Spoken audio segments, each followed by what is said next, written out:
கட்சியின் பொதுச் செயலாளர் அவர்களை பேச அழைக்கிறோம். என்ன பொறுப்புன்னு சொல்லுங்க. நான் பொதுச் செயலாளர் நான் சொன்னேனா? என்ன பொறுப்புன்னு சொல்லுங்க. கொள்கை பரப்பு செயலாளர் திரு ராஜ்மோகன் அவர்களை பேச அழைக்கிறோம். புது பொறுப்பும் தாவகவின் அடையாளமாக மாறிவரும் ராஜ்மோகன் கட்சியின் பொதுச் செயலாளர் அவர்களை பேச அழைக்கிறோம். என்ன பொறுப்புன்னு சொல்லுங்க. கொள்கை பரப்பு செயலாளர் திரு ராஜ்மோகன் அவர்களை பேச அழைக்கிறோம். உங்களால என்ன பண்ண முடியுமோ.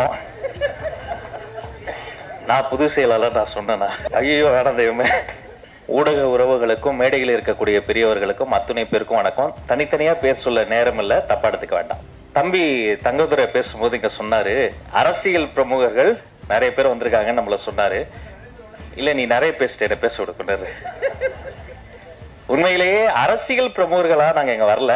இங்க தம்பிகள்லாம் ஜெயிக்கணும்னு ஆசையோடு ஒரு அண்ணன்களாக தான் இங்க வந்திருக்கிறோம். உங்களை அத்தனை பேரும் நீங்க ஜெயிக்கணும், அதை நாங்க பார்க்கணும். வருடந்தோறும் 52 வெள்ளிக்கிழமைகள் வருகின்றன.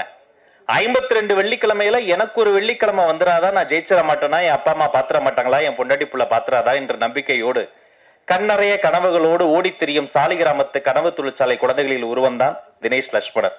அவர் கதை சொல்ல சொல்ல அவ்வளவு ஆச்சரியமா இருக்கும். நானும் அண்ணன் மணியரசு அண்ணனும் அண்ணன் அஜயன்பால் அண்ணனும் ஒரே மேடையில் இருக்கக்கூடிய வாய்ப்பை பார்த்து சில பேர் வியந்திருப்பீங்க. அதற்கு காரணம் தினேஷ் லட்சுமணன் தான்.